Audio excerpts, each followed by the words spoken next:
अगर हम ये सोचते हैं कि सब कुछ हमारे भाग्य का है, तो नहीं, बिल्कुल नहीं। ये सब सिर्फ कल्कि जी की वजह से है। हमारे कल्कि जी के नाम लेने से कल्कि जी हमें अपने साथ जोड़ना शुरू कर देते हैं और हमें हाइट ऑफ ग्लोरी के मार्ग पर अग्रसर कर देते हैं, जो कि निश्चित है कि हमें हर तरह से जिंदगी में ऊंचाइयां मिलेगी ही मिलेगी।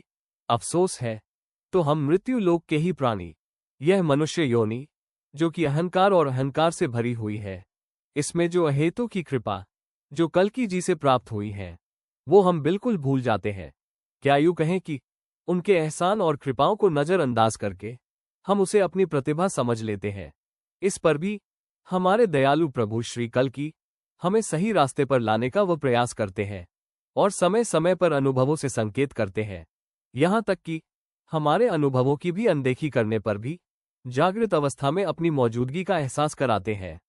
पेश है इसी कड़ी में रमणी अग्रवाल की सत्य घटनाओं से आप जानेंगे कि कैसे उनके अंदर आए भरपूर अहंकार और अभिमान को श्री कल्कि ने दिखाया और एहसास कराया कि तूने अपने बलबूते पर नहीं, सब सिर्फ मेरी कृपा से प्राप्त किया है। वर्ष 2010 से 2023 में जब जब मुझे लगा कि यह मेरी उपलब्धियां मेरी वजह से ही है, तब तब कल्कि जी ने एहसास करवा दिया कि तेरी नहीं, मेरी अहेतु की कृपा से है। भरपूर अहंकार से चूर मुझे लगने लगा कि मैंने अपने स्कूल में 13 साल पहले जर्मन भाषा शुरू करी है। मेरे पैरों तले जमीन खिसक गई जब स्कूल के उच्च अधिकारियों से किसी बात पर मुझे डांट पड़ी और उन्होंने ये कह दिया कि आपको ज्यादा परेशानी है तो जर्मन भाषा स्कूल में पढ़ाना बंद करवा देते हैं। उसी समय जैसे मेरे होश उड़ गए और ऐसा लगा मानो कि कल्कि जी कह रहे हैं, देखा मैंने कहा था ना, बहुत अहंकार है इस बात पर कि मैं 13 साल से स्कूल में यह भाषा पढ़ा रही हूँ। उसी समय नम मस्तक होकर कल्कि जी से माफी मांगी और कहा, प्रभु यह मैंने नहीं, आपने शुरू करवाई थी, मेरा इसमें कोई योगदान नहीं है। जब मुझे लगने लगा कि स्कूल में एक्सचेंज प्रोग्राम अर्थात मेरे भारत के बच्चे जर्मन बोलने वाले जर्मन में जर्मनी परिवार के बच्चों के बीच गए और जर्मनी बोलने वाले जर्मन बच्चे भारत में जर्मनी बोलने वाले मेरे बच्चों के बीच आए, इसे हम एक्सचेंज प्रोग्राम कहते हैं। इसका आने जाने का दोनों तरफ का खर्चा दोनों सरकारों की तरफ से होता है, मैंने ही शुरू करवाया है। ऐसे में एक बार जब जर्मन एक्सचेंज प्रोग्राम के अलावा जिस पर मुझे घमंड होने लग गया था, उच्च अधिकारियों ने एक बार फिर किसी अन्य देश के साथ एक्सचेंज प्रोग्राम करवाने में रुचि दिखाई, अब तक ऐसा एक बार भी नहीं हुआ।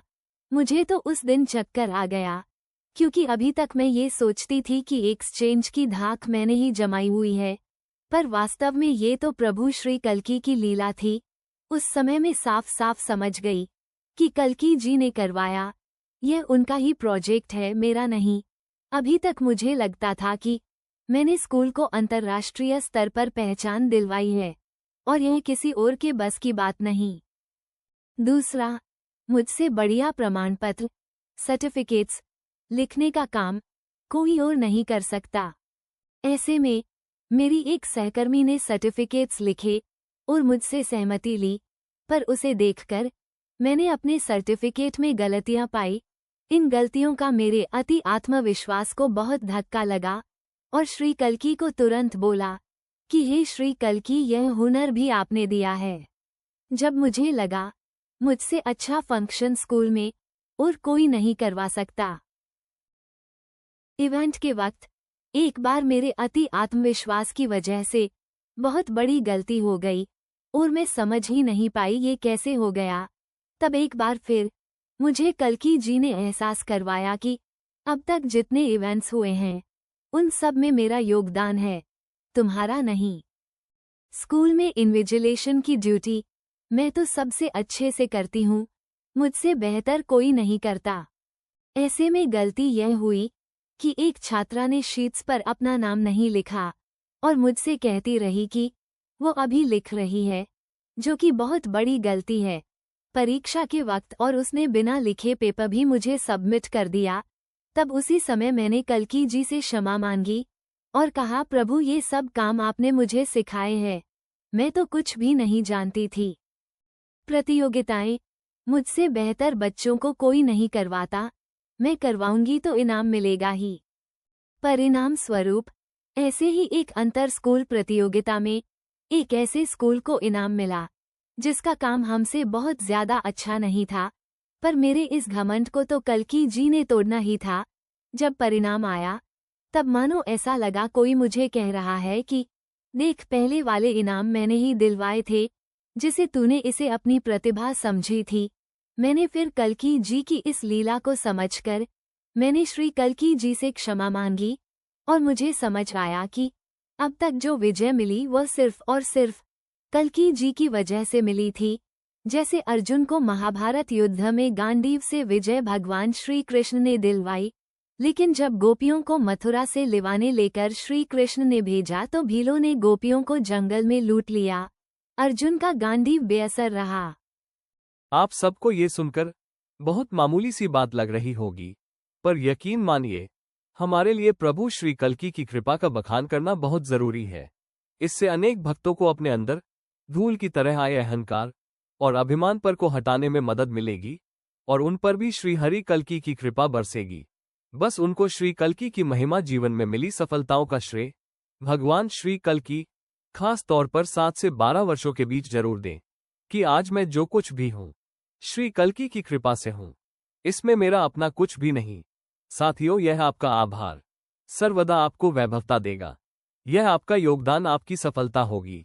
एक बार जब मैं बहुत परेशान थी तो मैंने मामाजी से पूछा कि क्या बात है, सब कुछ होते हुए भी मैं परेशान क्यों हूँ। इसमें आपके अहंकार की झलक है। भगवान श्री कल्कि आपको उनका नाम जाप बाल वाटिका करने से जो चौतरफा इज्जत दे रहे हैं, उसे आप अपनी होशियारी मान रही है। उसमें आपका जरा जरूरत से ज्यादा अहंकार प्रदर्शित हो रहा है। मामाजी से यह सुनकर मैं हैरान हो गई कि अहंकार और मुझसे कैसे। मैं रोज कल्कि जी से अपने अंदर अहंकार को खत्म करने की प्रार्थना करने लगी। लगभग 1 साल बाद, जैसे मैंने बताया, ठीक एक एक करके इस तरह से कल्कि जी ने मुझे एहसास करवाया। साथ ही साथ जब मामाजी से एक बार पुनः बात हुई कि मेरा मन विचलित रहता है, मैं क्या करूं, तो मामाजी ने कहा कि आप कल्कि जी की महिमा समाज तक दे, जो कृपाएं आपके साथ हुई है। आप वह अपनी नहीं कल्कि जी की महिमा गाएं। सब तो दे दिया लिखकर नीली किताब के लिए, अब और कुछ जो नया हुआ है वो दे लिखकर। मुझे कुछ याद नहीं आ रहा ऐसा। आप कल्कि जी से ही प्रार्थना करें, वही रास्ता देंगे। पता नहीं क्यों मैंने अपनी अनुभव डायरी खोली और पढ़ती चली गई। मानो एक के बाद एक ऐसे ऐसे अनुभव सामने आते चले गए जिससे मुझे बल मिला, और साथ साथ ऐसी कितनी सारी कृपा कल्कि जी की नजर आई।